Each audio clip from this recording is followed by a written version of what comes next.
Kota kecil tempat Raras dan Dimas tinggal tampak begitu tenang, jalanan bersih, rumah-rumah tertata rapi, dan setiap pagi terdengar suara ayam jantan bersahutan dari kejauhan.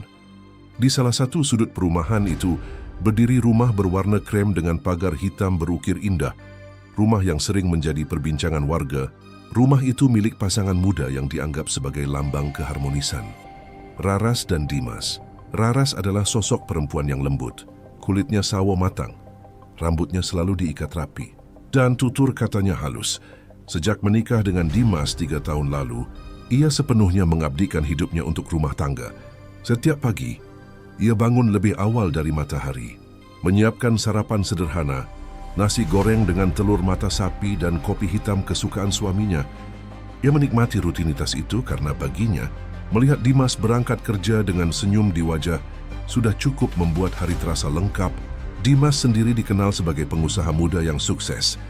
Ia memiliki bengkel furnitur kecil yang terus berkembang.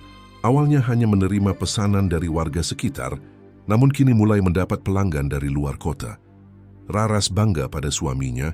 Setiap kali melihat tangan Dimas yang kasar karena bekerja keras, hatinya terasa hangat. Ia selalu percaya kerja keras suaminya adalah tanda cinta demi masa depan mereka berdua. Pagi itu seperti biasa, aroma kopi memenuhi ruang makan. Raras menata meja dengan rapi, memeriksa apakah semua sudah sempurna. Dimas duduk sambil membaca koran, sementara Raras menatapnya dengan pandangan lembut. "Kamu kelihatan capek, Mas," ujarnya pelan. "Mungkin nanti malam kita makan di luar saja? Biar kamu nggak perlu mikir kerja terus." Dimas tersenyum sekilas, tapi tak menjawab. Matanya tetap menatap lembar koran. Jarinya mengetuk-ngetuk meja dengan ritme tak sabar. Raras memperhatikan, lalu menunduk, menyembunyikan kekecewaan kecil yang tiba-tiba datang tanpa alasan. Dulu, setiap kali ia berbicara, Dimas selalu mendengarkan dengan penuh perhatian. Tapi sekarang entah mengapa, suasananya terasa berbeda. Seolah ada jarak yang tak terlihat di antara mereka. Siang harinya, setelah Dimas berangkat kerja, Raras membersihkan rumah. Ia memutar lagu dari radio tua peninggalan ibunya. Lagu-lagu lama yang mengingatkannya pada masa muda yang penuh harapan. Di sela-sela menyapu lantai, ia menatap foto pernikahan mereka yang tergantung di ruang tamu. Dalam foto itu, Raras tersenyum bahagia, sementara Dimas memeluknya erat. Semuanya tampak sempurna. Namun entah sejak kapan, Raras mulai merasa senyum di foto itu, seperti milik orang lain, dirinya yang dulu, yang belum mengenal sunyi. Menjelang sore, matahari mulai turun, menyinari halaman rumah dengan cahaya keemasan. Raras duduk di teras, menatap jalanan yang mulai sepi. Anak-anak tetangga berlari-larian sambil tertawa. Ibu-ibu berbincang sambil membawa keranjang belanja. Ia menikmati pemandangan itu, tapi matanya sesekali melirik ke jam di dinding ruang tamu. Sudah hampir jam 7 malam, tapi Dimas belum juga pulang dulu. Dimas selalu pulang sebelum maghrib. Mereka akan makan malam bersama, menonton televisi, lalu berbincang ringan sebelum tidur. Kini, Dimas sering beralasan ada proyek tambahan di bengkel. Kadang ia pulang larut, kadang tidak pulang sama sekali. Raras berusaha percaya. Ia tidak ingin menuduh tanpa bukti.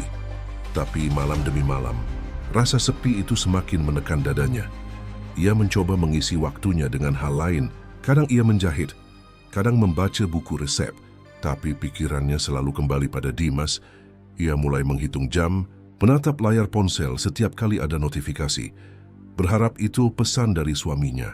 Namun yang muncul hanya pesan dari teman-teman lama atau grup keluarga yang tak begitu penting. Pukul 9 malam, suara motor terdengar di depan rumah. Raras berdiri cepat, hatinya lega. Ia menyambut Dimas di pintu, tapi begitu pintu dibuka, wajahnya langsung berubah. Dimas tampak lelah, bajunya berbau asap rokok, dan ekspresinya kosong. "Maaf, Ra, kerjaan tadi banyak banget," katanya singkat sambil melepas sepatu. Raras hanya mengangguk, lalu bergegas ke dapur untuk memanaskan makan malam yang sudah dingin. Mereka makan dalam diam, sendok dan garpu yang beradu dengan piring menjadi satu-satunya suara di ruang makan itu. Sesekali, Raras mencoba membuka percakapan ringan, tapi Dimas hanya menjawab seperlunya. Setelah selesai makan, Dimas langsung menuju kamar mandi, lalu berbaring di kasur tanpa banyak bicara. Raras duduk di tepi ranjang, menatap punggung suaminya yang membelakanginya. Dalam hati, ia berkata pelan, mungkin dia memang lelah, besok pasti lebih baik. Malam itu, Raras tidak langsung tidur. Ia keluar ke teras. Membungkus tubuhnya dengan selimut tipis, angin malam berhembus lembut, membawa aroma tanah basah. Dari kejauhan terdengar suara jangkrik bersahutan, mengisi kesunyian malam. Ia menatap jalanan kosong di depan rumah, lampu jalan redup berkelip-kelip. Entah mengapa, Raras merasa seolah sedang menunggu sesuatu atau seseorang, tapi ia sendiri tak tahu apa yang ia tunggu. Ketika jam menunjukkan pukul 11, lampu rumah tetangga satu persatu padam, hanya rumah Raras yang masih terang. Di balik jendela, bayangan tubuhnya tampak samar. Seorang wanita muda dengan wajah teduh tapi matanya menyimpan kesedihan. Rumah itu begitu indah, tapi hawa di dalamnya mulai terasa dingin, seperti ada yang perlahan-lahan hilang. Beberapa hari berikutnya, pola itu berulang. Dimas semakin jarang di rumah, sementara Raras makin tenggelam dalam kesunyian. Ia mencoba tetap ceria, menyambut setiap pagi dengan senyum, menyapa tetangga dengan ramah, seolah semuanya baik-baik saja. Tapi di dalam hatinya, ada ruang kosong yang makin lebar, menelan kebahagiaan sedikit demi sedikit. Suatu sore, ketika hujan turun pelan, Raras duduk di teras sambil memandangi jalan. Hujan membuat udara terasa lebih sejuk, tapi dadanya sesak. Ia memeluk dirinya sendiri, merasakan dingin yang aneh. Bukan dari udara, tapi dari sesuatu yang tak kasat mata. Di kaca jendela, pantulan wajahnya tampak pucat, dan dalam pantulan itu, ia sempat merasa seolah ada bayangan lain berdiri di belakangnya. Ia menoleh cepat, tak ada siapa-siapa. Hanya rumah kosong dengan cahaya lampu yang temaram. Raras tersenyum kecut, mungkin aku cuma lelah. Gumamnya pelan, ia kembali duduk, menatap ke arah jalan yang kini gelap. Hujan berhenti, tapi aroma lembab masih menggantung di udara. Di kejauhan suara motor melintas, tapi bukan motor Dimas. Ia menarik napas panjang, menatap jam di tangannya. Sudah hampir tengah malam. Lalu ia berbisik lirih, nyaris tak terdengar. "Kamu di mana, Mas?" Dan malam itu, untuk pertama kalinya ia menyadari, rumah besar itu tidak lagi terasa seperti rumah yang merasa menjadi tamu di tempatnya sendiri. Sementara di luar sana, entah di mana, seseorang yang dulu ia percayai sepenuh hati, perlahan mulai menjauh tanpa jejak. Rumah itu tetap berdiri kokoh, tampak sempurna dari luar, tapi di dalamnya, cinta mulai retak. Seperti dinding yang mengelupas pelan-pelan tanpa suara, sebuah awal yang sunyi. Sebelum segalanya berubah menjadi gelap, rumah itu tetap berdiri kokoh, tampak sempurna dari luar, tapi di dalamnya cinta mulai retak, seperti dinding yang mengelupas pelan-pelan tanpa suara. Sejak malam itu, Raras mulai merasakan perubahan kecil yang lama-lama terasa besar. Dimas tak lagi memeluknya setiap kali pulang. Senyumnya terasa hambar, dan matanya, mata yang dulu hangat kini menyimpan sesuatu yang dingin, samar tapi tajam. Pagi-pagi, Raras masih menyiapkan sarapan seperti biasa, tapi Dimas jarang menyentuhnya. "Aku makan di bengkel aja," ucapnya singkat, sambil mengenakan jaket kulit dan terburu-buru keluar rumah. Raras hanya bisa menatap punggungnya yang menjauh, menyisakan aroma parfum baru yang tak pernah ia kenali sebelumnya. Hari demi hari berlalu dengan pola yang sama. Dimas berangkat lebih pagi, pulang lebih malam, kadang bahkan tak pulang sama sekali. Dengan alasan lembur atau mengantar pesanan ke luar kota, namun entah kenapa, setiap kali Raras menatap matanya, ada sesuatu yang ia rasakan, semacam jarak, semacam kebohongan yang disembunyikan dengan rapi. Telepon Dimas kini selalu dibawa kemana-mana. Jika dulu ia bisa meletakkannya di meja makan atau di kamar begitu saja, kini benda itu seperti bayangan yang selalu menempel di tangan suaminya. Pernah suatu malam, ketika Dimas sedang mandi, ponsel itu berbunyi. Nama yang muncul hanya N, tanpa foto profil. Raras hampir menyentuh layar itu, tapi tiba-tiba Dimas keluar dari kamar mandi dan langsung merebutnya dengan wajah tegang. "Jangan pegang HP-ku sembarangan, Ra," katanya. Nada suaranya tajam seperti pisau. Raras terdiam. "Maaf, Mas, aku cuma mau lihat siapa yang nelpon, takut penting." Dimas menatapnya lama, lalu menghela napas. "Cuman urusan kerja, kamu gak perlu khawatir yang aneh-aneh." Ia lalu pergi keluar kamar meninggalkan Raras yang masih berdiri kaku di tempatnya. Sejak malam itu, perasaan tak tenang terus menggelayuti pikirannya. Ia mencoba menepis rasa curiga, tapi hatinya menolak tenang. Ia mulai memperhatikan hal-hal kecil, parfum di baju Dimas yang berbeda, sisa lipstik samar di gelas mobil, dan cara Dimas sering tersenyum sendiri saat membaca pesan di ponselnya. Suatu sore, Raras duduk di dapur sambil menyeruput teh hangat. Televisi di ruang tamu menyala, tapi pikirannya melayang entah kemana. Ponselnya bergetar, pesan dari sahabatnya. Sinta masuk. "Rak, kamu tahu nggak kalau di bengkel Dimas sekarang ada pegawai baru? Katanya sih cantik banget. Anaknya ramah juga. Namanya Nadia, dengar-dengar. Dimas sering banget ngajarin dia kerja sampai malam." Raras menatap pesan itu lama, jantungnya berdetak cepat. Ia ingin segera membalas, tapi jarinya seolah membeku. Pegawai baru. Gumamnya pelan. Ia mencoba tersenyum, meyakinkan dirinya bahwa semua itu hanya gosip. Namun dalam hatinya sesuatu terasa goyah. Malamnya, Raras duduk di ruang tamu menunggu Dimas. Jam sudah menunjukkan pukul 11 malam, tapi suaminya belum juga pulang. Ia menyalakan lampu kecil di ruang tamu, menatap foto pernikahan mereka yang tergantung di dinding. Foto itu kini tampak berbeda. Senyum Dimas di dalamnya seolah menyimpan rahasia yang tak bisa ia baca. Pukul 11:30, suara motor terdengar di luar. Raras segera berdiri. Dimas masuk dengan wajah lelah, tapi matanya tampak segar, bukan seperti orang yang baru bekerja keras. "Kamu belum tidur?" tanyanya datar. "Aku nungguin kamu," jawab Raras pelan. "Tadi ada kabar dari Sinta. Katanya ada pegawai baru di bengkel kamu. Namanya Nadia." Sekilas Dimas tampak kaget, tapi ia cepat menutupi. "Oh, itu ia pegawai baru, dia bantu bagian administrasi. Kenapa?" "Gak apa-apa," jawab Raras. "Cuma nanya." Namun tatapan mereka bertemu sesaat, dan dalam diam itu Raras tahu Dimas sedang berbohong. Ia terlalu mengenal setiap gerak wajah suaminya. Cara matanya berpaling, cara ia menggigit bibir saat menyembunyikan sesuatu. Beberapa hari kemudian, Dimas pulang membawa bungkusan kecil berisi parfum pria baru. Raras mengenali aroma itu, aroma yang sama yang dulu sempat tercium di bajunya beberapa minggu lalu. "Kamu beli parfum baru?" tanyanya mencoba terdengar ringan. "Iya, dapat diskon di toko. Kenapa?" "Enggak, cuma tanya aja." Tapi dalam hatinya, Raras merasa ditinggalkan perlahan-lahan tanpa kata, seperti dahan pohon yang patah diam-diam di tengah malam. Tak ada suara keras, tapi jelas terasa kehilangan. Malam-malam berikutnya semakin sunyi. Raras mulai kesulitan tidur. Kadang ia mendengar suara Dimas berbicara pelan lewat telepon di teras. Saat ditanya, jawabannya selalu sama. Urusan pelanggan, tapi ketika Raras mendekat, suara Dimas berubah lembut, seperti sedang berbicara dengan seseorang yang ia sayangi. Suatu malam rasa penasaran mengalahkan ketakutannya. Saat Dimas tertidur, Raras diam-diam mengambil ponselnya yang tergeletak di meja. Ia membuka galeri, dan hatinya serasa jatuh ke jurang saat melihat foto seorang wanita muda. Rambut panjang terurai, senyum manis, dan mata yang menatap lembut. Di bawah foto itu tertulis, "Nadia, kerjaan hari ini." "Semangat ya, Mas." Raras memandangi layar itu lama. Tangannya gemetar. Air matanya jatuh satu persatu, tapi di tengah luka itu, ia tidak marah. Yang ada hanya perasaan kosong. Ia menatap wajah Dimas yang tertidur di sebelahnya. Dan untuk pertama kalinya, ia merasa seperti melihat orang asing. Pagi harinya, ia tetap bangun lebih awal.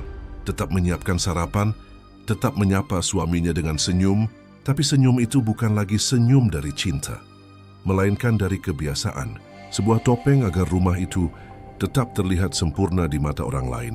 Beberapa hari setelahnya, Raras pergi ke pasar dan tak sengaja bertemu dengan Sinta. Sahabatnya menatapnya cemas. "Rak, kamu gak apa-apa? Kamu kelihatan pucat banget." Raras tersenyum tipis. "Aku baik-baik aja, Sin. Mungkin cuma kecapekan." Sinta menatapnya lama, lalu berkata pelan, "Kalau kamu butuh tempat cerita, aku selalu ada ya." Kadang diam itu bisa lebih menyakitkan daripada kata-kata. Raras hanya mengangguk. Ia tahu Sinta benar, tapi ia tak sanggup bicara. Bagaimana mungkin ia menjelaskan bahwa rumah yang dulu penuh tawa kini terasa seperti penjara sunyi. Malamnya ia kembali duduk di teras, memandangi jalan yang gelap.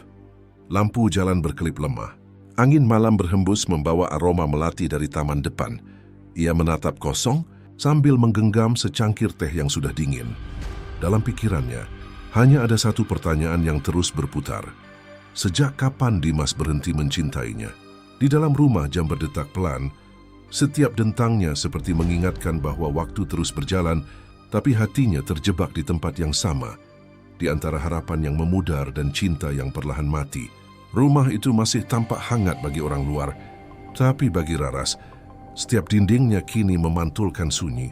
Setiap bayangan yang bergerak terasa seperti peringatan bahwa sesuatu yang ia yakini utuh mulai retak dan mungkin sebentar lagi akan runtuh sepenuhnya. Malam itu, Raras duduk di depan cermin kamarnya. Bayangan wajahnya tampak pucat di bawah cahaya lampu meja yang kekuningan. Ada lingkar hitam di bawah matanya. Hasil dari malam-malam tanpa tidur selama beberapa minggu terakhir, Dimas baru pulang lewat tengah malam. Dan seperti biasa, tanpa banyak bicara, ia langsung masuk kamar mandi, lalu tidur membelakangi Raras. Kata-kata yang ia ucapkan tadi sore masih berputar di kepalanya. Ada rapat mendadak di luar kota, mungkin pulang agak malam.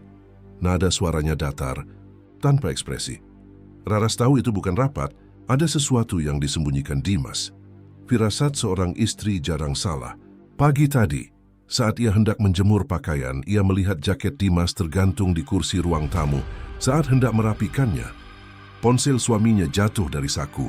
Layar ponsel itu menyala sebentar, menampilkan pesan masuk. Jangan lupa janji malam ini. Mas, Nadia. Jantung Raras seolah berhenti berdetak. Namanya muncul begitu jelas di layar. Nadia, nama yang pernah disebut oleh sahabatnya, Niken, beberapa waktu lalu saat mereka minum kopi di teras belakang. Aku dengar di toko Dimas ada pegawai baru, cantik, masih muda. Katanya sih Dimas sering nganterin dia pulang, namanya Nadia.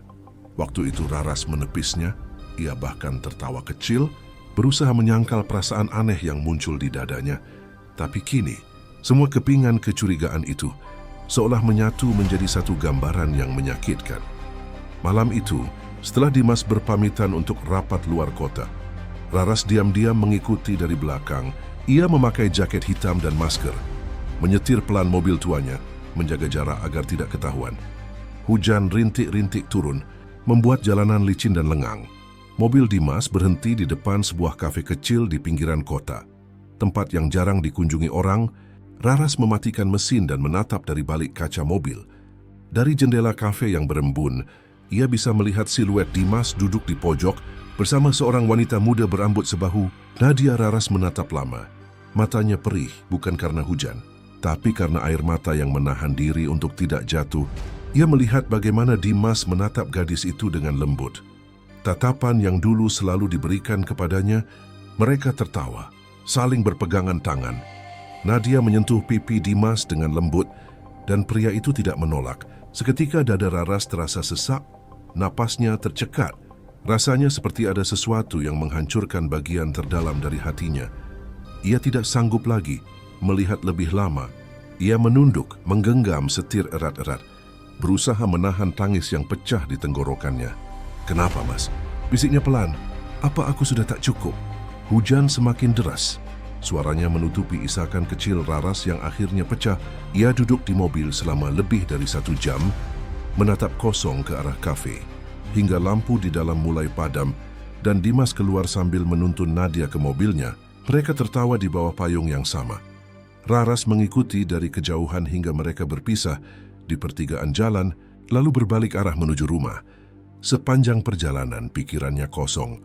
Ia tak tahu apakah harus marah, menangis atau berteriak. Yang ia tahu, ada bagian dalam dirinya yang patah.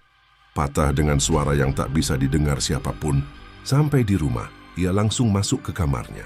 Semua terasa asing. Ranjang mereka, foto-foto di dinding, bahkan aroma sabun yang biasa Dimas pakai, semuanya kini terasa seperti kebohongan besar. Ia duduk di meja rias, menatap bayangannya lagi. Kali ini air mata jatuh tanpa bisa dibendung. Tapi di tengah tangis itu, muncul satu kesadaran. Ia tidak boleh lemah. Tidak kali ini. Raras mengambil sebuah buku tulis kosong dari laci. Buku yang dulu ia gunakan untuk menulis resep masakan dan catatan belanja. Ia membuka halaman pertama, menulis tanggal malam itu, dan mulai menuliskan segalanya. Dari pesan yang ia lihat di ponsel Dimas, hingga apa yang baru saja disaksikannya di kafe. Tulisannya tidak rapi, beberapa huruf kabur karena air mata yang jatuh di atas kertas, tapi ia terus menulis. Seolah dengan menuliskannya, ia bisa membuang sebagian rasa sakit itu. Aku melihatmu malam ini, Mas, bersama dia. Aku ingin marah, tapi yang kurasakan justru sepi. Aku bahkan tak tahu bagaimana cara membencimu. Ia menutup buku itu dengan tangan bergetar, lalu menatap langit-langit kamar. Hujan di luar belum juga reda. Suaranya seakan berbaur dengan degup jantung Raras yang pelan dan berat. Pagi berikutnya, Dimas pulang seperti biasa, berpura-pura seolah tidak terjadi apa-apa. Ia tersenyum mencium kening Raras, lalu menuju kamar mandi. Raras hanya berdiri diam di dapur, memperhatikan punggung suaminya dengan tatapan kosong. Ia tidak menegur, tidak bertanya, tidak juga menangis. Ia hanya diam. Dan dalam diam itu ada sesuatu yang tumbuh perlahan di dalam dirinya. Keteguhan yang dingin, semacam tekad yang belum pernah ia rasakan sebelumnya. Hari-hari berikutnya berjalan seperti biasa di mata orang lain. Raras tetap memasak, menyapa tetangga, menyiapkan kopi Dimas setiap pagi. Tapi di balik semua itu, hatinya mulai membentuk dinding. Senyum di wajahnya hanyalah topeng yang perlahan kaku. Setiap malam setelah Dimas tidur, ia menulis lagi di buku catatannya. Ia menuliskan setiap perubahan kecil pada suaminya. Kemana Dimas pergi, jam berapa pulang, pakaian apa yang dipakai, semuanya ia catat dengan teliti. Seolah sedang mengumpulkan bukti untuk sesuatu yang lebih besar. Hingga pada suatu malam, saat menulis catatan itu, Raras menulis satu kalimat pendek, tegas, dan penuh makna, kalimat yang menandai perubahan dalam dirinya. Aku tidak akan tinggal diam. Ia menutup buku itu perlahan, memandang keluar jendela tempat bulan separuh menggantung di langit. Hujan telah berhenti, tapi di dadanya badai baru saja dimulai. 3 hari berlalu setelah malam ia mengikuti Dimas ke kafe itu. Raras masih menjalani rutinitas seperti biasa, menyiapkan sarapan, mencuci pakaian, menata bunga di vas ruang tamu. Namun di setiap gerakannya ada ketegangan yang tak kasat mata. Di antara gemericik air cucian dan suara piring beradu, ada kemarahan yang ia pendam dalam-dalam. Dimas, seperti biasa, berpura-pura tidak ada yang salah. Ia tetap pulang larut malam, masih dengan alasan pekerjaan, dan tetap tersenyum datar setiap kali Raras bertanya. Tapi Raras tahu, ia sudah tahu segalanya pagi itu. Setelah Dimas selesai sarapan, Raras menatap punggung suaminya yang hendak beranjak ke mobil. Tangannya menggenggam erat cangkir kopi yang masih mengepulkan asap. Hatinya berdegup kencang. Ia tahu saatnya sudah tiba. Mas, panggil Raras pelan. Suaranya terdengar tenang, tapi di dalamnya ada getar yang tajam. Dimas menoleh sebentar. Iya, kita perlu bicara. Pria itu menghela napas. Sekarang? Aku buru-buru, Rar. Ada... Sekarang, potong Raras tegas. Tatapannya tajam. Matanya merah karena kurang tidur. Kita perlu bicara sekarang, Mas, tentang kita. Dimas terdiam sesaat, lalu menarik kursi dan duduk kembali. Baiklah, ada apa? Raras menatap wajah suaminya lama-lama, seolah mencoba mencari sisa cinta di mata. Yang dulu selalu membuatnya merasa aman, tapi yang ia lihat hanya kehampaan. Aku cuma mau tanya satu hal, Mas, ucapnya perlahan. Apakah kau masih mencintaiku? Dimas tidak langsung menjawab. Ia mengalihkan pandangan, memainkan sendok di tangannya. Kenapa tiba-tiba tanya begitu? Jawab saja, desak Raras dengan suara bergetar. Masihkah? Keheningan menggantung di antara mereka. Dimas menatap meja lalu menghela napas panjang. Raras, aku tidak ingin menyakitimu. Tapi aku rasa kamu berhak tahu yang sebenarnya. Darah Raras seolah berhenti mengalir. Ia tahu apa yang akan keluar dari mulut Dimas. Tapi bagian dalam dirinya masih berharap jawaban yang berbeda. Dimas menelan ludah, lalu menatap istrinya dengan pandangan kosong. Aku sudah tidak mencintaimu lagi. Raras terdiam. Dunia seolah berhenti berputar. Suara burung di luar, deru kendaraan di jalan, semua menghilang. Yang tersisa hanyalah kalimat itu menggema tanpa henti di kepalanya. Tidak mencintai lagi, sudah. Berapa lama? Bisiknya hampir tak terdengar. Beberapa bulan, jawab Dimas pelan. Awalnya aku mencoba bertahan, tapi aku makin sadar. Perasaanku berubah. Karena dia, suara Raras meninggi. Karena Nadia, Dimas menunduk, lalu mengangguk pelan. Raras memejamkan mata. Air matanya jatuh tanpa bisa ditahan. Jadi selama ini semua alasanmu. Semua pulang malam, rapat palsu, kebohongan itu. Demi dia. Raras, aku. Jangan panggil namaku dengan suara itu. Seru Raras. Ia berdiri dengan wajah memerah, menatap suaminya dengan mata yang kini penuh amarah. Aku sudah tahu semuanya, Mas. Aku tahu kau menemuinya di kafe itu. Aku lihat sendiri kalian berdua. Dimas tampak terkejut. Ia berdiri, mencoba menenangkan. Aku tidak bermaksud menyakitimu, tapi aku sudah membuat keputusan. Aku ingin menikah dengan Nadia. Kata-kata itu menusuk lebih dalam daripada pisau manapun. Raras nyaris tidak percaya apa yang baru saja ia dengar. Dia menatap suaminya lama. Bibirnya bergetar. Kau bilang, menikah dengan dia. Kau mau tinggalkan aku begitu saja. Setelah semua ini, setelah semua yang kita lewati, Raras, hubungan kita sudah tidak sehat lagi. Ujar Dimas mencoba tenang. Aku lelah berpura-pura bahagia, berpura-pura bahagia. Suara Raras berubah menjadi tawa getir. Kau yang mulai berubah, Mas. Aku hanya mencoba mempertahankan rumah ini. Aku hanya ingin semuanya tetap utuh. Dimas menggeleng. Aku minta maaf. Kata maaf itu justru membuat amarah Raras meledak. Ia menyambar piring di meja dan melemparkannya ke lantai. Kau pikir maaf bisa menghapus semua ini? Teriaknya, pecahan piring berhamburan, sebagian mengenai kakinya.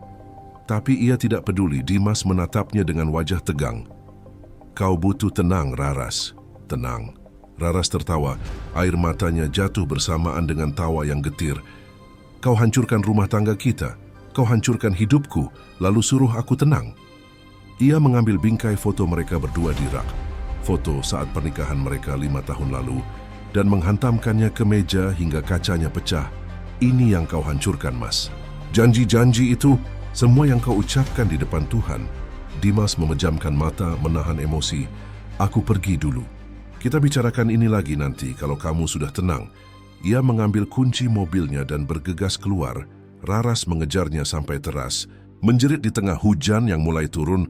Pergilah, teriaknya, pergilah ke perempuan itu. Tapi jangan pernah kembali. Dimas berhenti sejenak di depan gerbang, menatap Raras dari kejauhan.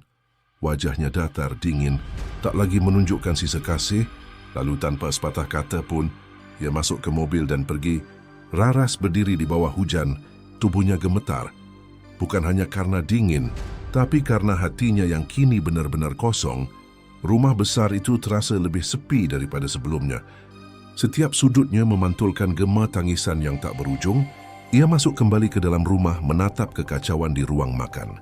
Pecahan kaca, piring yang hancur, kopi yang tumpah di lantai. Semua itu seperti cermin dari hatinya sendiri. Raras berjalan perlahan ke kamar, mengambil buku catatannya, dan membuka halaman baru. Tulisannya bergetar karena tangannya gemetar hebat. Hari ini, ia pergi, ia tinggalkan aku untuk perempuan lain. Tapi aku tahu ini belum akhir. Aku akan bertahan sampai ia sadar apa yang telah ia hancurkan. Ia menutup buku itu, menatap ke arah jendela di mana kilat sesekali menyambar. Di luar, langit menangis bersama dirinya. Tapi di balik air mata itu, ada bara yang mulai menyala, kecil tapi nyata.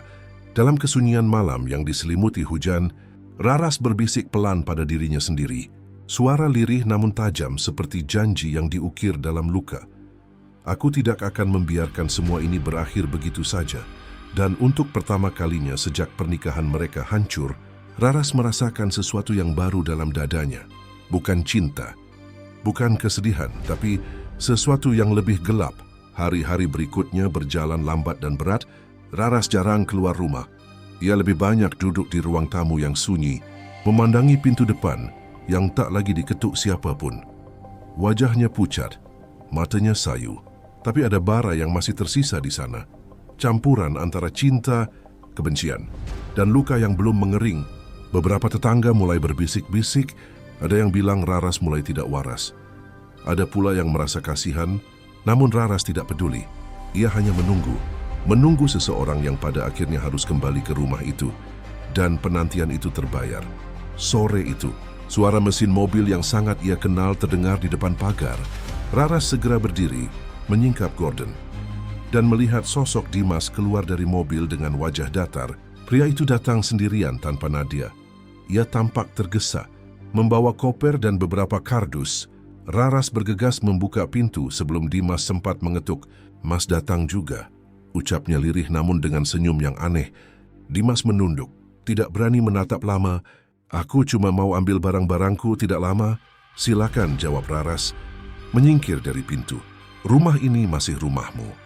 Setidaknya dulu. Dimas tidak menjawab. Ia melangkah masuk. Udara di dalam rumah terasa berat, seperti ada sesuatu yang menahan napas. Aroma dupa samar tercium di ruang tamu. Wangi yang dulu menenangkan, kini terasa menyesakkan. Raras mengikuti langkah Dimas tanpa suara. Hanya matanya yang terus menatap setiap gerak-geriknya. Kau tidak datang sejak pertengkaran itu, ucapnya pelan. Aku pikir kau sudah lupa jalan pulang. Dimas berhenti di depan lemari. Aku tidak ingin memperpanjang masalah, masalah. Raras tertawa lirih. Masalah? Itu yang kau sebut dari pengkhianatanmu, dari luka yang kau tinggalkan di sini. Dimas menghela napas berat. Aku minta maaf, Rar. Tapi ini sudah lewat. Aku ingin kita sama-sama melanjutkan hidup. Raras mendekat. Melanjutkan hidup? Bersama dia? Dimas menoleh. Wajahnya mulai tegang. Jangan mulai lagi. Aku tidak datang untuk bertengkar, tapi aku belum selesai, Mas. Nada suara Raras berubah dingin. Matanya menatap tajam. Penuh amarah yang selama ini ia pendam. Kau pikir aku bisa melanjutkan hidup begitu saja? Setelah semua yang kau lakukan, setelah kau rampas kebahagiaanku? Raras, cukup. Tidak, Mas. Aku harus dengar dari mulutmu sendiri. Raras berteriak. Air matanya pecah. Apa aku seburuk itu sampai engkau tega mencinta perempuan lain? Dimas menepuk dahinya dengan frustrasi. Kau tidak mengerti. Aku lelah, Rar. Aku butuh kehidupan baru. Hening sejenak. Kata-kata itu seperti pisau terakhir yang menembus dada Raras. Ia berdiri mematung. Bibirnya gemetar. Kehidupan baru tanpa aku. Dimas menatapnya dingin. Ya, tanpamu. Seketika suasana berubah. Dupa yang masih menyala tiba-tiba padam. Tirai bergoyang meski jendela tertutup. Raras menunduk, lalu tertawa kecil. Tawa getir yang membuat bulu kuduk merinding. Aku mengerti sekarang. Gumamnya pelan. Kau tidak butuh aku lagi. Ia melangkah ke dapur. Sementara Dimas masih memungut barang-barangnya, suara laci dibuka terdengar jelas. Lalu bunyi sesuatu yang beradu logam. Pisau. Raras, apa yang kau lakukan? Seru Dimas menoleh cepat. Raras berdiri di sana, memegang pisau dapur dengan tangan bergetar. Air mata mengalir di pipinya. Kau bilang hidupmu bahagia tanpaku. Tapi bagaimana jika aku tidak ada, Mas? Apa kau benar-benar bisa bahagia? Mas, letakkan pisau itu. Bentak Dimas, ia maju 2 langkah. Tapi Raras justru mundur. Aku cuma ingin tahu rasanya dilupakan, bisik Raras. Mungkin sakitnya sama seperti ini. Pisau itu bergetar di tangannya. Dan dalam 1 detik penuh keputusasaan, Raras menekan ujungnya ke dada sendiri. Dimas menjerit, mencoba merebutnya dan keduanya terjatuh ke lantai. Pisau itu terlepasnya atau mungkin tidak. Jeritan suara benda jatuh dan dentuman keras mengguncang rumah malam itu. Tak ada yang tahu pasti apa yang terjadi. Tapi pagi harinya, warga dikejutkan oleh pemandangan mengerikan. Raras ditemukan terbujur kaku di lantai kamar dengan tubuh berlumuran darah, luka-luka dalam menghiasi dada dan pergelangan tangannya. Dan di tangan kanannya tergenggam erat sepotong kain biru. Kain yang belakangan diketahui milik kemeja Dimas. Polisi datang, garis kuning dipasang, wartawan lokal berdatangan. Tapi kasusnya segera ditutup. Mereka menyebutnya bunuh diri akibat depresi. Dimas memberi pernyataan singkat di depan aparat. Kami bertengkar. Dia menusuk dirinya sendiri. Aku tidak bisa menghentikannya, namun warga tak percaya. Beberapa malam setelah pemakaman, beberapa orang yang lewat depan rumah itu bersumpah mendengar suara isakan dari dalam. Kadang terdengar lembut seperti bisikan, kadang seperti jeritan tertahan. Lampu kamar Raras sering tampak menyala sendiri di tengah malam, padahal listrik sudah lama diputus. Salah satu tetangga bahkan bersaksi melihat bayangan perempuan bergaun putih, duduk di teras, rambutnya basah dan acak-acakan, menatap ke jalan seolah menunggu seseorang yang tak kunjung datang. Dimas sendiri tampak berubah. Wajahnya pucat, tubuhnya kurus, dan matanya selalu tampak cemas. Ia jarang bicara, hanya mengurung diri di rumah barunya bersama Nadia. Tapi setiap malam, ia terbangun dengan keringat dingin, mendengar bisikan lirih di telinganya. Mas, aku belum selesai. Suara itu selalu datang pada jam yang sama, tepat pukul 12 tengah malam. Waktu yang sama ketika warga pertama kali mendengar jeritan dari rumah lamanya dan di balik makam Raras yang sunyi di pinggir kota, sesuatu mulai bergerak perlahan. Udara di sekelilingnya menjadi dingin. Bunga-bunga layu tanpa sebab, tanah kuburannya menggembung sedikit. Seperti ada sesuatu di bawah sana yang mulai menggeliat, mencoba keluar. Dalam keheningan malam, di antara gemerisik angin dan lolongan anjing, seolah terdengar napas pelan, berat, dalam, dan penuh dendam. Raras belum benar-benar pergi. Ia hanya menunggu. Itulah yang dirasakan banyak orang sejak malam kematiannya. Udara di sekitar rumah besar itu terasa berat dan lembab, seolah menahan rahasia yang tidak bisa diucapkan. Tak ada yang berani melintas di depannya setelah matahari tenggelam. Bahkan anak-anak yang dulu sering bermain di halaman depan kini menyeberang ke seberang jalan setiap kali melewati rumah itu. Beberapa bulan berlalu dan kabar mengejutkan pun menyebar. Dimas menikahi Nadia diam-diam tanpa pesta, tanpa sanak keluarga. Hanya sebuah upacara sederhana di kantor KUA dan makan malam singkat di restoran pinggiran kota. Banyak yang mencibir, menyebut pernikahan itu terburu-buru. Tidak pantas, bahkan terkutuk. Tapi Dimas tak menggubris. Ia berkata ingin memulai hidup baru dan meninggalkan masa lalu. Namun yang mengejutkan banyak orang bukanlah pernikahan itu, melainkan keputusan mereka untuk tinggal di rumah yang sama, rumah tempat Raras tewas. Rumah itu milikku, kata Dimas tegas ketika Nadia sempat menolak. Aku tidak akan membiarkan gosip murahan membuatku menjualnya. Lagi pula itu hanya rumah, tidak ada yang perlu ditakuti. Maka mereka pun pindah. Hari pertama terasa tenang. Udara di pagi hari cukup sejuk dan matahari masuk melalui jendela besar ruang tamu, menciptakan pantulan cahaya di dinding yang dulu sering dihiasi foto pernikahan Raras dan Dimas. Nadia meski sedikit canggung, mencoba tersenyum. Ia mulai menata bunga, membersihkan debu dan memindahkan barang-barang lama ke gudang, tapi tidak semuanya. Di salah satu sudut ruangan, tergantung sebuah cermin besar, milik Raras. Nadia sempat meminta Dimas menyingkirkannya, tapi Dimas menolak. Itu mahal, katanya ringan. Lagi pula cuma cermin. Tidak ada salahnya tetap di situ. Hari-hari pertama berjalan tanpa gangguan. Dimas sibuk di toko, dan Nadia mulai terbiasa tinggal sendirian di siang hari. Namun menjelang malam, suasana rumah berubah. Udara terasa lebih dingin. Kadang lampu koridor di lantai atas berkelap-kelip tanpa sebab. Suatu malam, Nadia terbangun karena mendengar suara langkah kaki. Pelan teratur, menyusuri lorong dari arah dapur. Ia menatap jam, pukul 12:10. Ia menoleh ke arah Dimas yang tertidur pulas di sampingnya, lalu memberanikan diri keluar kamar. Langkah itu berhenti ketika ia sampai di tangga. Suasana begitu sunyi, tapi bulu kuduknya meremang. Ia sempat berpikir itu hanyalah suara tikus, sampai ia melihat sesuatu di ujung lorong. Bayangan samar di dekat cermin besar, seolah seseorang sedang berdiri di sana. Nadia menahan napas. Bayangan itu tinggi, rambutnya panjang, bergoyang pelan seperti ditiup angin.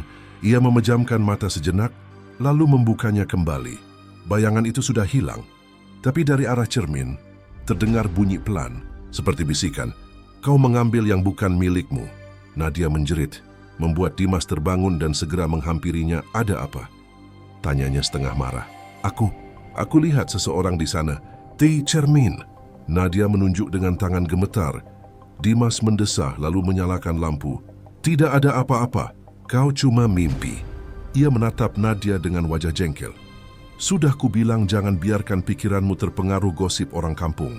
Tidak ada yang menghantui rumah ini. Nadia hanya menunduk, menahan air mata. Tapi malam itu, meski Dimas kembali tidur, ia tetap terjaga. Ia merasa ada yang duduk di ujung ranjang, terasa berat, dan terdengar suara napas panjang. Seperti seseorang yang menahan amarah. Keesokan harinya, Dimas berangkat kerja lebih pagi dari biasanya. Nadia berusaha menenangkan diri. Ia membuka jendela, membiarkan sinar matahari masuk. Tapi ketika ia menuju dapur, ia berhenti mendadak. Di meja makan ada segelas kopi hitam yang masih hangat, padahal ia belum membuatnya. Dan di samping gelas itu, tergeletak potongan kain biru. Potongan kain yang sama seperti yang digenggam Raras saat ditemukan meninggal. Nadia menjerit dan menjatuhkan gelas yang dipegangnya. Kopi tumpah ke lantai. Ia segera keluar rumah, menunggu di depan pagar sampai Dimas pulang sore hari. Namun Dimas tetap tidak percaya. Ia menatap potongan kain itu sebentar, lalu membuangnya ke tong sampah. Kau terlalu mudah panik, Nadia. Barang itu mungkin sisa lama yang belum dibereskan. Tapi Nadia tahu, ia tidak pernah melihat kain itu sebelumnya. Dan yang lebih mengerikan, malamnya kain itu muncul kembali. Kali ini di atas bantal mereka berdua. Dimas mulai gelisah. Mimpi buruk menghantuinya setiap malam. Ia melihat Raras berdiri di sudut kamar, mengenakan gaun putih bernoda darah. Menatapnya dengan mata kosong. Terkadang Raras memanggil namanya lirih, terkadang hanya tersenyum dengan bibir yang robek. Aku belum selesai, Mas. Dimas terbangun dengan keringat dingin, tapi begitu ia menoleh ke arah Nadia, wanita itu sudah bangun duluan. Menatap cermin di seberang tempat tidur dengan wajah pucat. Ada yang memanggilku dari sana, bisiknya lirih. Kaca cermin itu berembun, padahal tidak ada alasan. Di permukaannya tampak guratan samar seperti bekas jari menulis sesuatu dari dalam. Rumah ini bukan milik kalian. Hari-hari berikutnya berubah menjadi mimpi buruk, barang-barang berpindah tempat sendiri. Tirai terbuka tanpa angin. Kadang terdengar suara ketukan pelan di dinding. 3 kali. Diikuti suara langkah berat di lantai atas. Suatu sore, Nadia menemukan foto lama terselip di bawah lemari. Foto pernikahan Dimas dan Raras. Tapi wajah Raras di foto itu tampak berbeda. Tatapannya tajam, seperti hidup. Bahkan ketika Nadia menatapnya lebih lama, ia merasa mata dalam foto itu berkedip. Ia berlari ke halaman belakang dan membakar foto itu dengan korek gas. Tapi api padam begitu saja, seolah ditelan udara. Saat ia menatap abu yang tersisa, bentuknya menyerupai wajah perempuan. Wajah Raras Dimas semakin sering marah. Ia kehilangan tidur, kehilangan selera makan. Ini semua karena kamu terlalu percaya hal bodoh. Bentaknya suatu malam, bukan aku. Nadia menangis. Kau tidak dengar langkah itu. Kau tidak lihat bayangannya. Tiba-tiba terdengar bunyi keras di atas. Lampu berkelip. Suara langkah kaki berlari menuruni tangga. Dimas menatap ke arah lorong dan matanya membesar. Di sana, di ujung tangga, berdiri sosok perempuan berambut panjang. Wajahnya pucat, bibirnya robek, matanya menatap tajam ke arah mereka berdua. Gaun putihnya kotor, berlumuran darah. Mas, suaranya bergetar pelan tapi jelas. Kenapa engkau bawa dia ke rumah kita? Dimas mundur beberapa langkah. Nadia menjerit menutup wajahnya. Tapi sosok itu hanya tersenyum, lalu berjalan perlahan ke arah mereka. Setiap langkah meninggalkan jejak darah di lantai. Lampu padam, rumah tenggelam dalam gelap. Hanya terdengar suara bisikan lembut di antara gemuruh hujan di luar. Aku belum selesai. Dan malam itu, bagi Dimas dan Nadia, rumah itu tidak lagi sekadar tempat tinggal, yang menjadi penjara bagi rasa bersalah, ketakutan dan dosa yang belum ditebus. Hari-hari setelah malam itu, menjadi mimpi buruk yang nyata. Rumah yang dulu tampak megah kini, seperti jebakan yang perlahan menelan kewarasan penghuninya. Nadia tak lagi tersenyum. Wajahnya pucat, matanya menghitam. Dan setiap kali malam tiba, ia menolak tidur sendirian, Mas. Dia datang lagi semalam. Ucapnya dengan suara gemetar. Dia berdiri di ujung ranjang wajahnya. Rusak, Mas, kulitnya robek, matanya kosong. Tapi aku tahu itu Raras. Dimas menatap istrinya, mencoba bersikap kuat. Tapi kedua tangannya bergetar di atas meja makan. Ia tak bisa menyangkal lagi. Ia pun melihatnya, bayangan itu, sesekali melintas di kaca atau di pantulan air bak mandi setiap kali namanya dipanggil. Udara di sekitarnya menjadi berat dan aroma melati yang menusuk hidung langsung memenuhi ruangan. Semula ia mengira itu hanya halusinasi karena rasa bersalah. Tapi kini benda-benda di rumah mulai berjatuhan tanpa sebab. Vas bunga pecah di tengah malam, pintu terbuka sendiri, dan suara langkah kaki terdengar dari loteng. Setiap pukul 3 dini hari. Suatu pagi, Nadia menjerit dari kamar mandi. Dimas berlari dan menemukan istrinya terduduk di lantai. Tubuhnya gemetar hebat. Air dari shower menyala sendiri. Dan di cermin kamar mandi, muncul tulisan dari uap air, seperti goresan jari dari dalam kaca. Kau janji tak akan menyakitiku lagi, Mas. Tulisan itu lenyap perlahan. Meninggalkan bercak air yang menetes ke wastafel, Dimas menatapnya lama. Wajahnya pucat pasi. Nadia memeluk dirinya sendiri, terisak pelan. Malam-malam berikutnya lebih mengerikan. Nadia terbangun karena mendengar isak tangis dari kamar mandi. Tangisan panjang, pilu. Seperti suara perempuan yang menyesali nasibnya, ia memberanikan diri mendekat. Tapi begitu membuka pintu, air keran menyala deras, dan di dasar bak mandi terlihat rambut panjang mengambang. Rambut hitam pekat itu bergerak perlahan, lalu dari permukaannya muncul wajah Raras. Dengan mata membiru dan darah menetes dari bibirnya.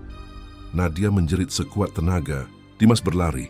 Tapi saat sampai, air sudah tenang kembali. Hanya aroma melati yang tersisa di udara.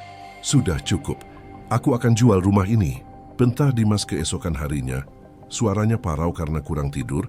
Namun bahkan sebelum ia sempat melanjutkan, sebuah bingkai foto jatuh dari dinding. Foto pernikahannya dengan Nadia. Dan pecah berkeping-keping.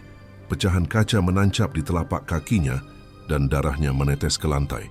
Saat itu juga, Nadia menatap lantai dengan mata melebar ketakutan. Darah Dimas mengalir membentuk pola, samar, tapi jelas berbentuk huruf-huruf. Aku menagih janji. Nadia menutup mulutnya, menahan jeritan. Dimas hanya bisa mundur, terpaku. Siang hari, Nadia mulai membereskan laci-laci di kamar. Berusaha mengalihkan pikiran, namun di laci paling bawah, di balik tumpukan kain lama, ia menemukan sebuah buku lusuh berwarna coklat. Sampulnya mulai mengelupas, tapi di sudut bawah tertulis dengan tinta pudar, Raras D. Tangan Nadia bergetar, ia membuka halaman pertama. Tulisan tangan yang rapi tapi penuh emosi. Aku tahu Dimas berubah, dia bukan laki-laki yang dulu ku kenal, ada perempuan lain. Tapi aku akan tetap mencintainya, meski cintaku nanti harus jadi darah. Nadia terus membaca, setiap kalimat terasa menusuk dada. Dalam halaman-halaman berikutnya, isi buku itu berubah dari curahan hati menjadi catatan penuh amarah dan kesedihan. Jika aku mati karena dia, aku akan kembali. Aku akan menagih janji yang ia khianati. Tak akan ada perempuan lain yang bisa tidur di ranjangku. Nadia menutup buku itu dengan tangan gemetar. Air matanya menetes ke sampul lusuhnya. Ia tahu ini bukan sekadar tulisan orang yang putus asa. Ini adalah sumpah, dan sumpah semacam itu dalam kematian bisa menjadi sesuatu yang jauh lebih kuat dari doa. Malamnya Dimas menemukan Nadia duduk di lantai kamar, menatap kosong ke arah cermin. Buku harian itu terbuka di depannya. Kau temukan dari mana ini? Suara Dimas pelan tapi dingin, di laci. Mas, ini milik Raras. Ia menulis kalau dia akan kembali kalau mati karena Mas. Dimas tertawa kaku. Itu cuman omong kosong. Raras depresi waktu itu. Namun Nadia tahu Dimas berbohong. Wajahnya sendiri pucat dan matanya tak berani menatap cermin di sebelahnya. Malam semakin larut, hujan turun deras. Angin berdesir masuk lewat celah jendela. Saat Dimas mencoba mematikan lampu, ia mendengar bisikan halus di dekat telinganya. Kau bohongi aku, Mas. Ia membalikkan badan tapi tak ada siapa pun. Lampu kembali berkelap-kelip. Cermin di depan tempat tidur bergetar pelan, dan dari dalamnya tampak kabut putih yang perlahan membentuk wajah Raras. Mas, janji kita belum selesai. Katanya pelan, bibirnya bergerak kaku. Tapi suaranya jelas. Dimas menjerit dan memukul cermin itu dengan kursi, membuat kaca pecah berhamburan. Tapi di antara pecahan kaca itu, ia melihat bayangan Raras tersenyum. Darah menetes dari ujung bibirnya. Nadia menangis histeris. Ia meraih Dimas, tapi tiba-tiba lampu padam total. Dalam gelap, terdengar langkah kaki mendekat dari arah kamar mandi, lalu suara isak lirih. Aroma melati semakin tajam, menusuk hingga membuat dada sesak. Sebuah tangan dingin menyentuh bahu Dimas. Ia membeku. Perlahan ia menoleh, dan di sana, hanya beberapa sentimeter darinya, berdiri sosok Raras, wajahnya penuh luka, matanya bolong, kulitnya membiru. Mas, kenapa kau bunuh aku? Dimas tersentak mundur. Tidak, aku tidak. Tapi kalimatnya terputus, tangan Raras terangkat, menunjuk ke arah dada Dimas. Kau janji tak akan menyakitiku, tapi lihatlah. Darahku masih di rumah ini. Cermin-cermin di seluruh ruangan pecah bersamaan. Angin kencang berputar di dalam kamar. Nadia berteriak, mencoba menarik Dimas keluar, tapi pintu terkunci rapat. Dari arah lantai terdengar suara ketukan pelan. Tok, tok, teke. Seperti seseorang sedang mengetuk dari bawah tanah. Dia marah, Mas. Nadia terisak.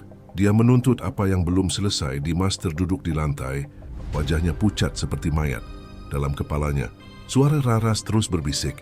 Lebih lembut, tapi penuh dendam. Aku menagih janji kau tak bisa lari dariku. Angin berhenti seketika. Rumah menjadi hening. Hanya tersisa aroma melati dan suara tetes air yang jatuh dari atap. Di tengah sunyi itu, Nadia menatap Dimas dengan tatapan ketakutan, sementara di belakang mereka, di pantulan kaca yang retak, tampak sosok Raras berdiri tegak, menatap mereka dengan senyum mengerikan. Malam itu, rumah itu bukan lagi sekadar tempat tinggal. Ia telah menjadi altar dendam, tempat arwah yang dikhianati menuntut balas atas janji yang diingkari.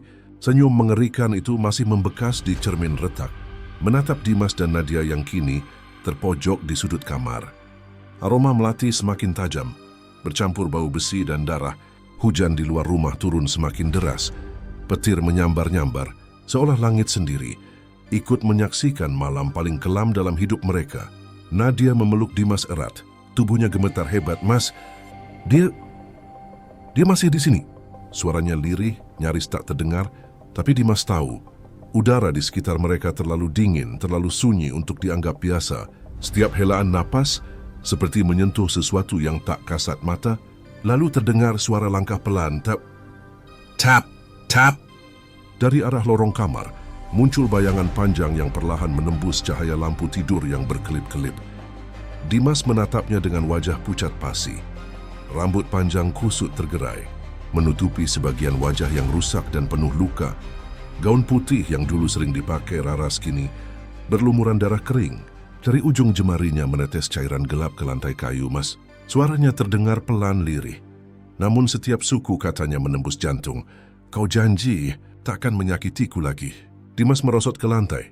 Tubuhnya kaku. Nadia menjerit, tapi suara jeritannya tenggelam dalam gema langkah kaki Raras yang semakin dekat.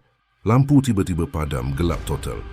Dalam kegelapan itu, hanya suara napas dan isak Nadia yang terdengar. Lalu, krihek, suara pintu lemari terbuka perlahan. Sesuatu bergerak di dalamnya. Dimas meraba mencari saklar, tapi tangannya malah menyentuh sesuatu yang basah dan dingin. Ia menarik tangannya spontan. Di jari-jarinya menempel noda merah pekat. Tiba-tiba, cahaya petir menyambar dari luar jendela.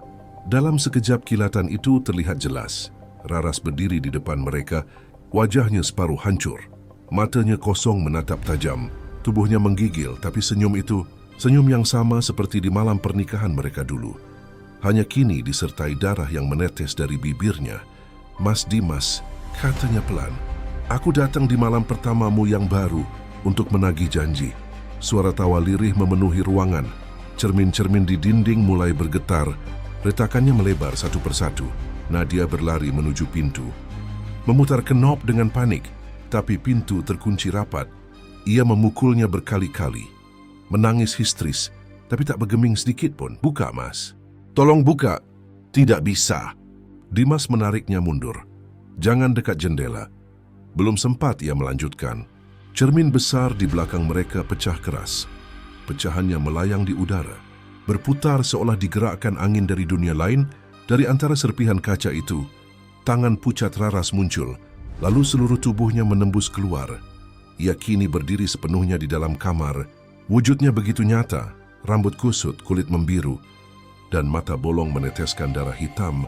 Mas, bisiknya, kau lupa bagaimana aku mati. Dimas mundur, tapi langkahnya terhenti di dinding. Ia ingin bicara, ingin minta maaf, tapi suaranya tak keluar. Hanya air mata yang jatuh tanpa henti. Raras, Aku tak bermaksud. Bohong! Teriak Raras, suaranya menggema di seluruh rumah. Kau pukul aku. Kau injak aku. Kau bilang cinta. Tapi kau biarkan aku mati sendirian.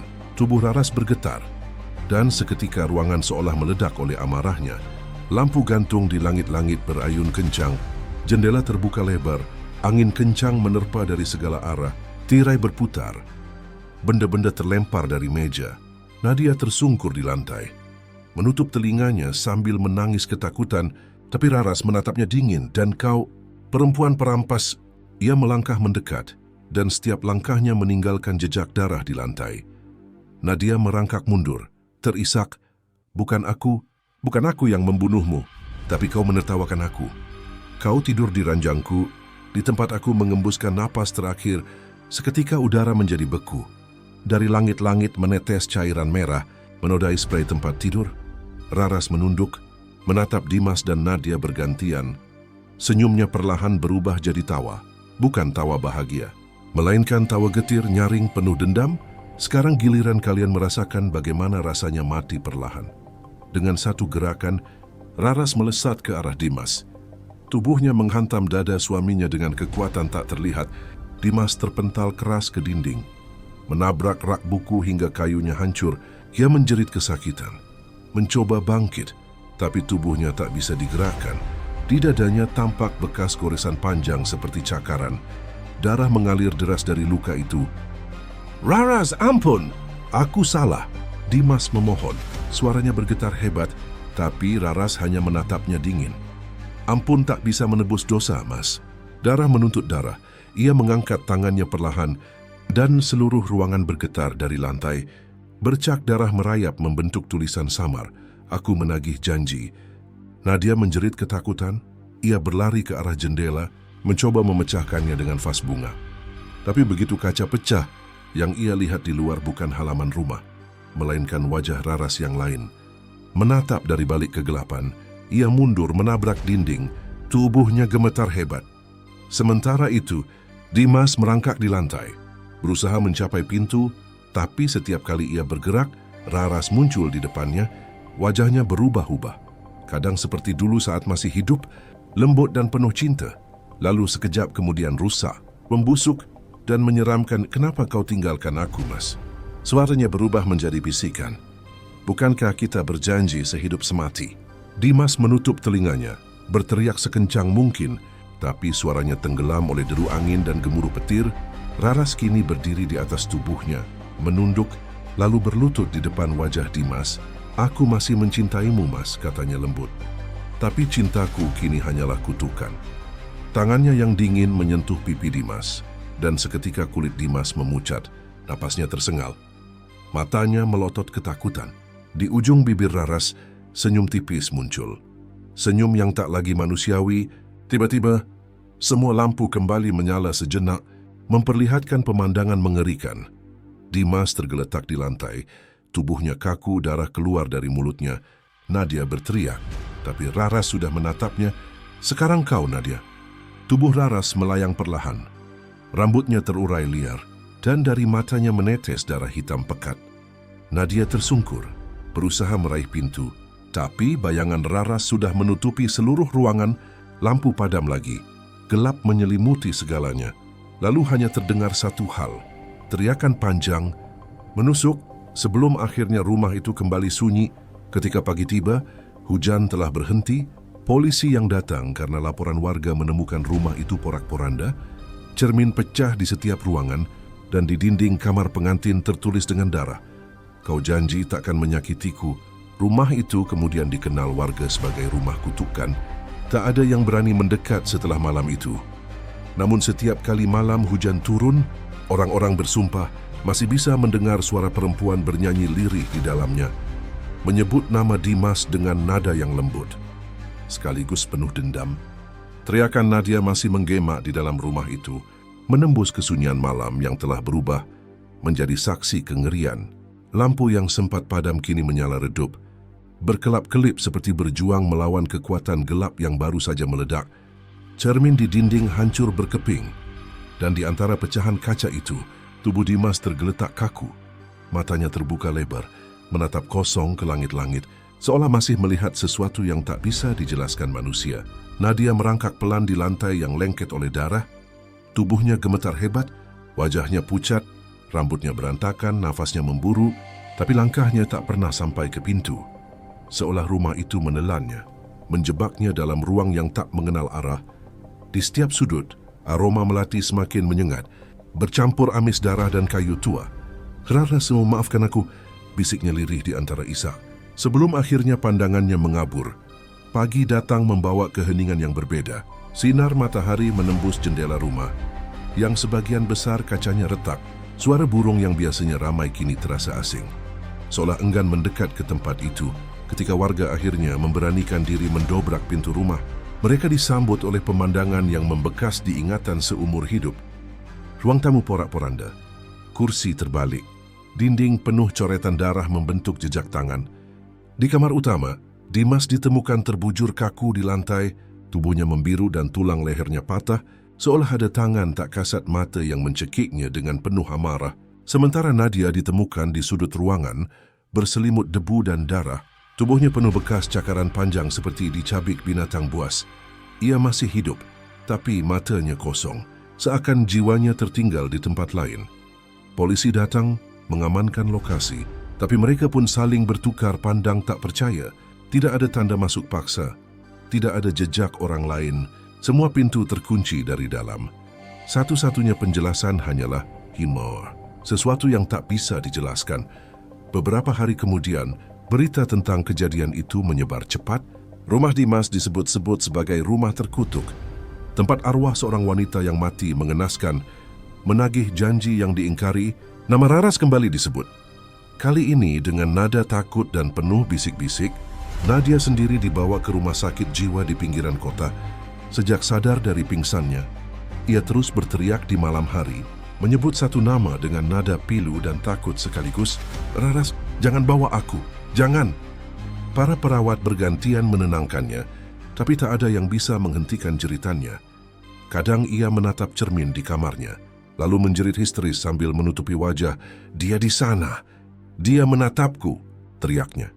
Hingga akhirnya dokter memutuskan untuk menutup semua cermin di ruangan Nadia, tapi bahkan tanpa cermin pun, bayangan itu tetap datang. Malam-malam berikutnya, perawat yang berjaga mulai melaporkan kejadian aneh. Lampu ruangan Nadia sering berkedip sendiri. Bau melati muncul tanpa sebab. Bahkan, ada yang bersumpah melihat sosok wanita bergaun putih berdiri di depan jendela ruang isolasi. Rambut panjangnya menutupi sebagian wajahnya yang penuh luka. Waktu terus berjalan, rumah tempat Dimas dan Raras dulu tinggal akhirnya dibiarkan kosong. Tak ada yang berani membelinya. Meski harga tanahnya turun drastis, warga sekitar bahkan menghindari untuk lewat di depan rumah itu. Setelah matahari terbenam, mereka bilang, sering terlihat bayangan wanita berdiri di balik jendela lantai 2. Kadang dia menatap jalan, kadang hanya diam, seolah menunggu seseorang. Malam-malam tertentu, terutama menjelang tanggal kematian Raras, rumah itu berubah. Lampu-lampu jalan di sekitarnya sering mati mendadak. Angin berhembus membawa aroma melati yang pekat. Dari kejauhan, terdengar sayup-sayup suara tangisan seorang wanita. Lirih, memilukan tapi penuh dendam. Beberapa remaja pernah mencoba membuktikan keberanian mereka dengan datang ke sana. Mereka masuk diam-diam, menyalakan ponsel untuk merekam suasana. Tapi tak satu pun dari mereka bertahan lama. Dalam video yang tersebar, terdengar mereka tertawa-tawa. Hingga tiba-tiba tawa itu berhenti, berganti jeritan panik. Kamera bergetar hebat. Lalu tampak sekilas bayangan perempuan berwajah rusak di belakang mereka sebelum layar gelap. Esoknya ketiganya ditemukan pingsan di depan rumah dengan mimisan dan mata merah membengkak. Rumah itu kini disebut warga sebagai rumah janji berdarah. Tak seorang pun tahu apa yang sebenarnya terjadi malam itu antara Dimas, Nadia dan arwah Raras. Tapi sebagian percaya, Raras belum benar-benar pergi. Ia masih menunggu sesuatu atau seseorang. Mungkin ia menunggu maaf yang tak pernah datang. Mungkin ia menunggu keadilan yang tak pernah ditegakkan. Atau mungkin ia hanya menunggu kesempatan untuk menuntaskan dendam yang belum selesai. Suatu malam, seorang penjaga ronda melintas di depan rumah itu. Udara tiba-tiba menjadi dingin. Ia menatap ke jendela lantai 2, dan di sanalah ia melihatnya. Sosok wanita bergaun putih, rambut panjang menutupi wajahnya, berdiri diam memandangi jalan. Dari balik rambutnya, mata kosong itu menatap lurus padanya. Penjaga itu tertegun, napasnya tertahan, dan sebelum ia sempat berbalik, sosok itu tersenyum, senyum perlahan retak dan penuh darah yang menetes dari sudut bibir. "Dimas, aku sudah menepati janjiku." Udara malam menjadi pekat, aroma melati menyeruak. Rumah itu kembali diam, seolah tidak pernah ada kehidupan di dalamnya. Namun bagi mereka yang berani mendekat, kadang terdengar suara langkah kaki, gemerincing kaca pecah, dan bisikan lembut yang menusuk telinga. Janji tidak untuk diingkari, dan dengan itu kisah Raras berakhir, atau mungkin baru saja dimulai.